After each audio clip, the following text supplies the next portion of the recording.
출애굽기 20장 12절 제가 봉독하도록 하겠습니다. 내 부모를 공경하라. 그리하면 내 하나님 여호와가 내게 준 땅에서 내 생명이 길리라. 아멘. 제 5계명, 10계명 중에 5번째 계명을 읽었습니다. 10계명 아주 중요하고 우리가 반드시 순종해야 되는 하나님께서 주신 계명입니다. 오늘 이 말씀을 통해 우리의 부모님에 대한 부모관, 하나님, 신앙인, 예수 안에서 효도한다는 말이 무엇인지 함께 은혜를 받고자 합니다. 오늘날 많은 문제들이 우리들에게 발생합니다. 문제의 원인이 참 많지만 그중에 대부분이 건강하지 못한 가정 때문이다. 그 얘기가 나오면 대부분 수긍합니다. 건강한 가정은 성경에 없어요. 사실은 100% 건강한 가정은 없어요. 모든 가정은 다 아픔과 상처가 있고 그 안에서 상처를 주면서 살지만 그래도 세상과 비교할 때 가정, 교회 이 두 개는 건강 쪽에 속해 있고 건강해야 합니다. 그래서 하나님은 가정을 만들어 주셨고 교회를 만들어 주셨어요. 이 가정에서 잘 돼야만이 우리의 교회 생활, 우리의 사회 생활 이것이 잘 될 수 있어요. 아이들이 학교에서 왕따 당한다, 학교 폭력의 가해자다, 피해자다, 그러한 문제들. 어린아이들이 좀 상식적이지 않은 여러 가지 잘못된 모습들을 보일 때 그 원인을 찾으면 대부분 가정이 건강하지 못해서 사회의 흉악한 범죄들, 그 범죄 행위를 한 사람들이 왜 그랬는가를 보면 그에게는 아픔과 상처와 눈으로 보고 몸으로 체득해서 배웠던 과거의 부정적인 일들이 원인 중에 하나다. 이거에 대해서 부정할 수가 없어요. 요즘은 황혼, 이혼도 많아지고 있다. 이런 이야기를 들을 때마다 참 가정이 건강하면 좋겠다. 그런 생각을 해봅니다. 아내들아 남편에게 복종하라. 남편들아 아내를 사랑하며 괴롭게 하지 말라. 그런데 저도 결혼해 보니 이게 참 어려워요. 96년도에 결혼했는데 99년도인가 제가 가정사역 세미나를 갔어요. 왜 갔을까요? 목회하려고 간 것이 아니고 제 아내랑 결혼해서 사는 것이 행복이고 좋은 것이고 이것이다라고 생각했는데 그것만이 아니더라고요. 내가 모르는 것이 많고 어려운 것이 많더라고요. 목사인 내가 가정이 건강해야 되는데 그러지 않은 상태에서 앞으로 목사 안수를 받아야 되고 목회길을 가야 되는데 그 생각 때문에 12월에 그 세미나를 찾아가서 일주일 동안 들으면서 참 많이 배웠는데 배운 대로 안 돼요. 지금까지도. 왜 부부 사이에 그렇게 갈등이 많이 생길까? 처음에 사랑했을 때는 정말 다 좋아 보였는데 막상 가까이서 살면서 한 번, 두 번 겪고 한두 번은 참을 수 있고 기다려줄 수 있는데 계속 똑같은 것이 반복되다 보니 이제 아파오기 시작하고 불편하기 시작하고 그런 것들이 오는 거죠. 결혼해 보니 어떻습니까, 여러분? 내 배우자가 변화는 되지만 내가 원하는 만큼 변화가 되나요? 참 변화가 안 되는데 제가 한 이 말도 사실 잘못됐어요. 내가 변화돼야 되는데 자기중심적이라 내가 아니고 내 배우자가 이렇게 변화돼야 되는데 그 생각 가지고 수십 년을 산 거예요. 여러분들은 어떠십니까? 내 배우자가 왜 안 변했을까? 왜 이렇게 그때 당시면 똑같을까 하고 불편하고 힘들지 않습니까? 그런데 내 배우자도 나를 향해서 똑같은 생각 갖고 있다는 거예요. 우리는 늘 남에게 책임을 돌리죠. 어린아이들, 여기 주일학교 아이들이 있는데 아이들일수록 남에게 책임 전가를 더 잘해요. 어른들은 교묘하게 해서 잘 드러나지 않지만 아이들은 그냥 책임 전가하고 싶고 여러 가지 핑계를 대잖아요. 어른들은 딱 보면 다 알아요. 핑계 대는 것, 책임 회피하는 것, 도망가는 것, 감추려고 하지만 어설프게 감추는 것, 부모는 다 알죠. 어른들은 교묘하게 하기 때문에 잘 몰라요. 남 탓하며 살기 때문에 갈등과 분쟁이 끝나지 않아요. 아내들에게 남편에게 복종하라 했는데 복종하고 싶어서 처음에 복종해 줬는데 남편이 나를 괴롭게 하거든요. 남편들아, 아내를 사랑하며 괴롭게 하지 말라. 왜 아내를 괴롭게 할까요? 그러다 보니 아내는 남편에게 복종 안 되거든요. 저도 목사이지만 이 본문 읽으면서 왜 아내들은 남편에게 복종하라고 했지? 왜 남편은 아내를 괴롭게 하지 말라고 하지? 왜 부모는 자식들을 노하게 하지 말라고 하지? 그냥 문자 그대로만 생각하다가 계속 묵상하고 책을 보고 그러면서 보니까 이것이 다 하나님과의 영적인 관계이더라고요. 그래서 하나님께서는 십계명의 4개, 하나님과의 관계에서 4개 딱 이야기하면서 하나님을 사랑하라고 이야기하고 5번째부터 이웃사랑, 내 사람과의 관계에서 이야기를 하면서 가장 먼저 부모를 공경하라, 효도하라. 사실은 여기서 부모가 내 눈에 보이는 부모이고 이 땅에서 장사한다고 축복의 언약을 주셔서 첫 계명이다라고 했지만 우리의 부모는 하나님 아버지라고 부르잖아요. 하나님과 우리 사이의 관계도 부모와 자식의 관계예요. 하나님 사랑도 우리가 효도하는 거거든요. 유교 사상에서 나를 낳아준 부모에게 효도하는 사상도 좋아요. 그런데 기독교에서는 나를 낳아준 부모에 대한 사랑, 효도뿐만이 아니고 나를 만드신 하나님에게 대한 효도하는 것. 하나님의 위치, 하나님의 권위를 하나님께서는 부모님에게 주셔서 부모님이 나의 또 다른 하나님이라고요. 그래서 부모에게 복종하고 효도해야 되는 거죠. 내가 부모에게 효도 안 하고 복종 안 하면 부모님에게 하나님께서 권한을 위임해 주셨는데 부모에게 순종 안 함으로 하나님께 대들고 하나님과 싸우는 거예요. 이것은 큰 죄죠. 큰 죄입니다. 이혼하는 부부들 잘못해서 혼내주려고 하는데도 아이들도 그렇고 모두가 다 여러 가지 이유를 대요. 하소연을 댑니다. TV 프로에도 요즘 이혼 프로그램이 나오고 있잖아요.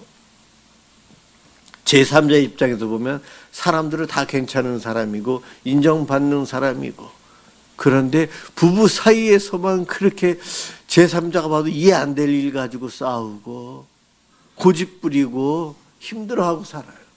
제3자 입장에서 보면 잘못된 게 뻔히 보이고 조금만 바꾸면 해결될 것 같은데 본인들은 몰라서 그 안에서 그렇게 싸우고 살아요. 한 발짝만 뒤로 물러서면 해결될 수 있는 문제인데 당사자는 그것이 안 보이는 거죠. 우리의 가정, 부부 사이가 그래요. 남들 모르게 울타리 안에서 가정 안에서 우리가 살잖아요. 남들은 모르고 나와 내 배우자만 알기에 둘이 살다 보니 작은 일에 아픔을 느끼고 서운함을 느끼고 내가 무시함 받았다고 생각하고 신뢰를 못하고 살아가요. 그러면서 상대에게 아픈데 알면서 그 자리를 또 때리는 그것을 우리가 반복하면서 살아가는 거예요. 여러분, 우리가 기억해야 될 구원론이 있어요. 내 배우자에게 내가 잘 못하는 이유 중에 하나가 구원론을 잘 몰라서 그래요. 알면서도 적용을 못한 거예요. 우리가 언제 구원받았죠? 내가 1등 했을 때 구원받았습니까? 상을 받았을 때 구원받았습니까? 금메달을 땄을 때에 하나님이 나를 구원해 주셨어요? 아니죠. 우리가 아직 연약하여 여전히 죄인이었을 때예요. 그때 구원받았어요. 그런데 나는 내 배우자에게 고치면, 잘하면, 내 마음에 이런 조건인데 그거대로 되면, 그렇게 되면 내 배우자를 인정하고 사랑하고 섬기고 복종하고 화나지 않게 하고, 그러한 생각을 가지고 살아가고 있어요. 하나님은 우리가 죄인일 때에, 내가 안 바뀌었을 때에 오셔서 나를 희생하면서까지 사랑해 주셨어요. 우리를 얼마나 사랑하시는지를 증명해 보여주신 하나님. 십자가에 외아들을, 독생자를 희생시키시고, 예수님은 알면서도 우리를 위해서 억울하게 십자가에 죽어주셨어요. 바로 우리가 연약하고 아직 죄인일 때에 오셔서 먼저 다가와 주셨고, 먼저 손 내밀어 주셨고, 먼저 웃어 주셨어요. 그런데 우리는 그러지 않는다는 거예요. 여기에 문제가 있어요. 내가 어떻게 어떠한 상태에서 구원받았는지 알면 하나님께 더 감사하게 되잖아요. 하나님이 그렇게 하신 이유, 내 배우자에게, 내 부모에게 나도 그러면서 살아야 되는데, 나는 그러한 사랑을 받았는데 받기만 하고 그렇게 안 살아요.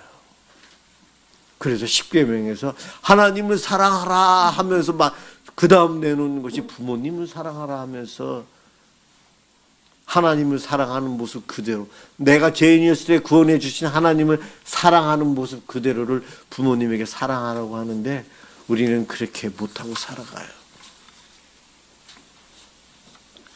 항상 웃어주고 괜찮다는 말 해주고, 나와 내 배우자와의 관계에서 당신이 이겼어, 당신이 이겼어, 당신이 잘하고 있어, 인정해 주는 말을 우리는 잘 못해요. 왜냐하면 내가 생각하는 조건 이만큼까지 아직 배우자가 안 되기 때문에. 건강한 가정은 부부 사이가 다른 무엇보다도, 어려운 가정보다는 좀 더 그래도 잘 가까워져 있는 그러한 가정입니다. 부모에게 효도하는 것, 부부 사이의 관계가 좋아야 돼요. 그렇죠.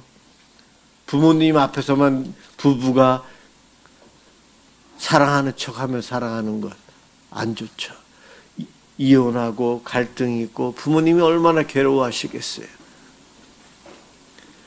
부모님이 볼 때 내 자녀가, 가족이 건강하구나, 그래 잘 살고 있구나, 그러한 걱정을 안 끼치고 살아가는 것이 효도인 것 우리는 다 알고 있어요. 부모와 자식들과의 관계, 자녀들아 모든 일에 부모에게 순종하라. 우리 여기 아이들이 있는데 부모에게 순종 잘하고 있어요? 부모님이 하나님이라고요. 제가 지금까지 이야기한 게, 우리 아이들, 부모님에게 모든 일에 순종하래요. 모든 일에. 어른들은 너희 자녀를 노엽게 하지 말라, 그렇게 이야기하네요. 사실 순종은 조건이 된다면 따르겠습니다, 이거는 언약이고요. 순종은 자발적인 거예요. 유교에서 말한 날 낳아주신 부모님이니까 순종하고 사는 거예요. 하나님이 날 창조하셨으니까, 날 구원해 주셨으니까 그런 생각을 하는데, 그냥 그렇고 내가 구원받았구나, 내 마음에 들고 안 들고가 아니고 무조건 그래서 순종하는 거예요. 우리 아이들은 부모님에게 모든 일에 순종해야 되는 것이, 내 부모님이기 때문에 순종해야 되고, 나의 하나님이시기 때문에 무조건 순종해야 돼요. 그럼요. 내가 생각하는 조건을 달고 나에게 칭찬할 때만, 나에게 좋은 것을 줄 때만, 나를 건강하게 해줄 때만 감사하고 효도한다는 것, 그것은 아니라는 거죠. 우리 예수님 십자가에 죽으러 가실 때에 예수님은 하나님에게 하나님 나는 죄도 없는데 왜 내가 십자가에 죽어야 됩니까? 그런 말 하고 싶으셨을 거예요. 예수님도. 죄가 있는 사람들이 십자가에 죽어야 되는데 죄가 없는 예수님은 얼마나 억울했을까요? 재판받는데 증인들이 나오는데 다 거짓 증인들이에요. 증인들이 거짓말로 예수님이 죄인이라고 몰아가요. 사회가 다 그렇게 몰아가요. 예수님 얼마나 억울해하셨을까. 그런데 순종하셨어요.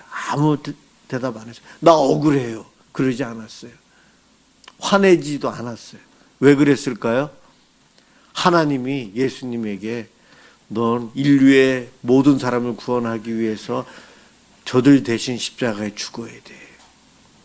하나님의 명령, 하나님 아버지의 명령에 예수님은 아들로서 순종한 거예요. 모든 일에 순종했어요. 어린이 여러분 그걸 잘 기억해야 돼요. 예수님은 얼마나 억울했을까요? 우리의 부모님이 완전한 하나님이 아니에요. 부모님도 그래서 늘 기분 좋을 때는 하라 했는데 기분 나쁘실 때는 하지 말라고 이야기할 때가 있어요. 내가 요만큼 잘못했을 때 부모님이 화 안 내셨는데 오늘따라 화를 내시네. 기분이 안 좋으신가? 부모인 우리도 어른들도 사실 완전하지 않아서 이랬다 저랬다 해서 어린이들이 헷갈릴 수도 있고 여러분들의 마음을 모르고 미리 이야기 안 해주고 부모 마음대로 해가지고 화나게 할 수도 있어요.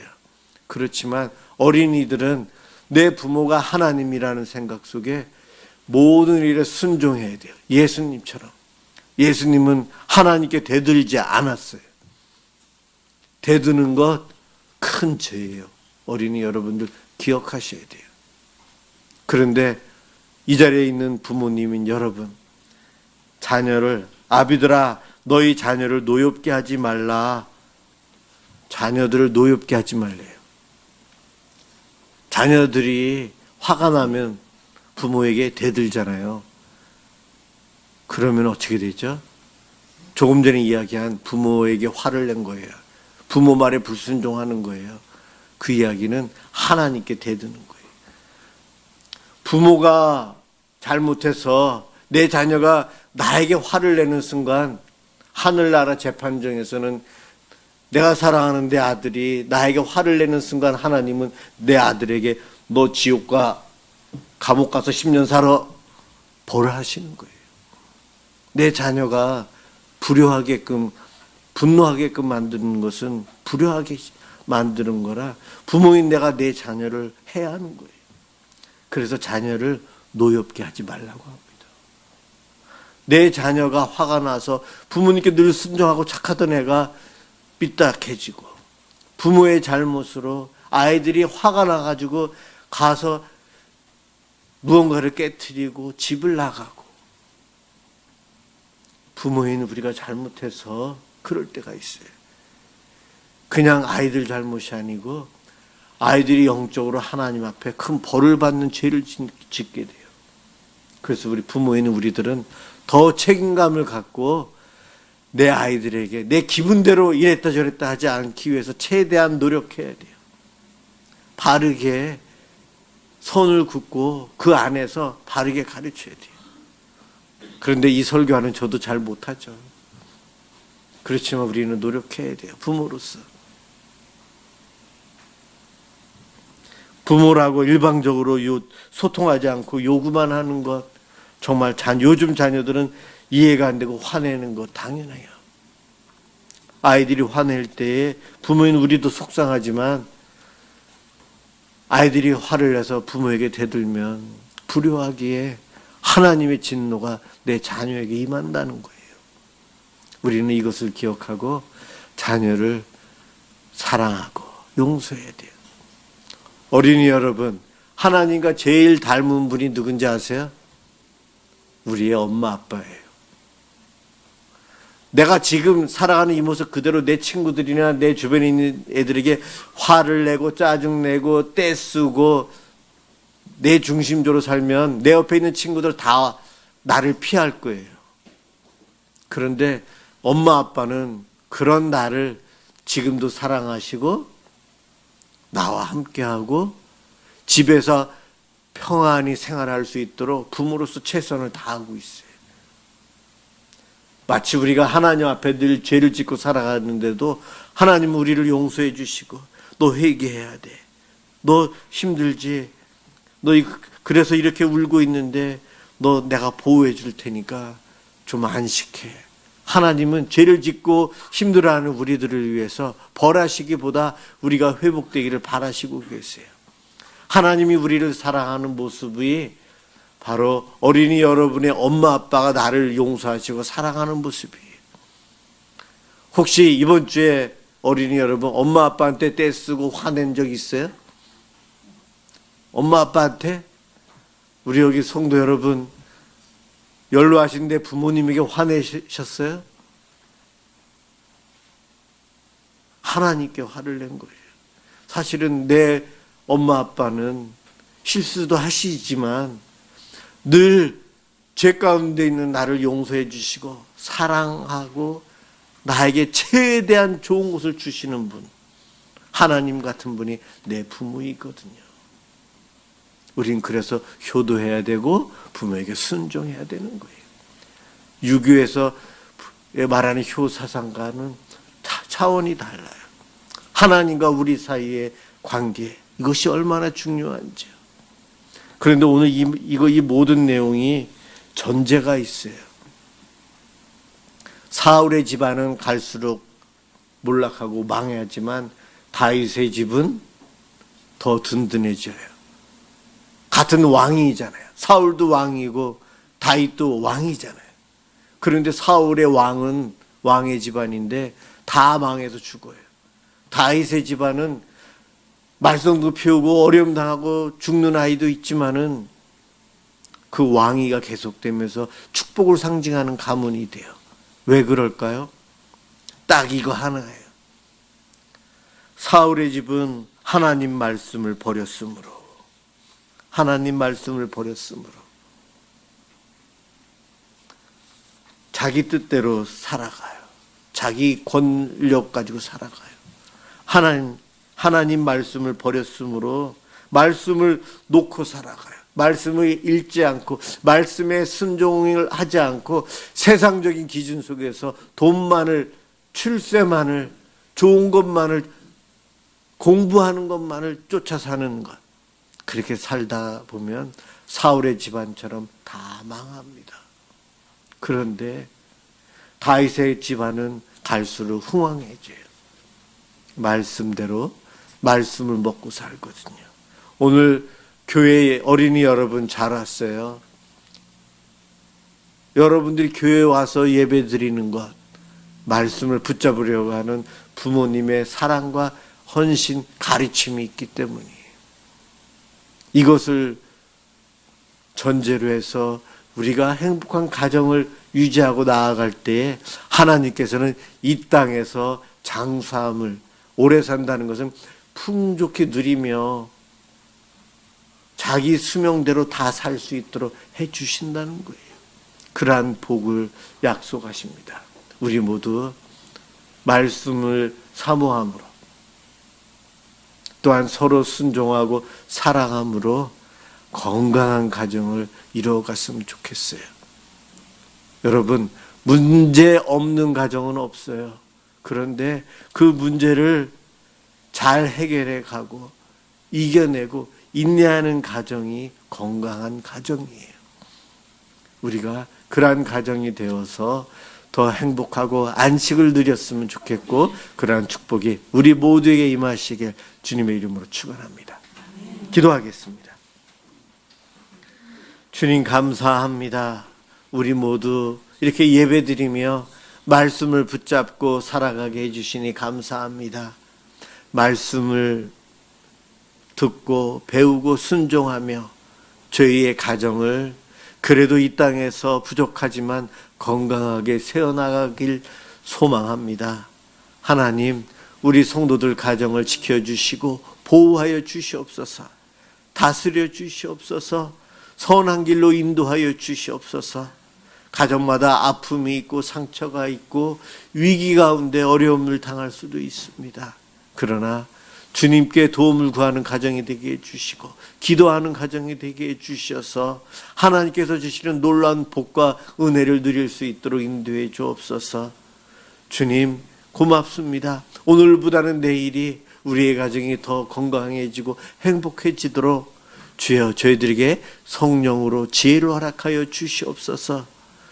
우리의 가정을 통해 주님의 영광을 드러내며 그리스도의 향기를 바라며 살아가도록 축복해 주옵소서. 고맙습니다. 예수 그리스도의 이름으로 기도드립니다. 아멘.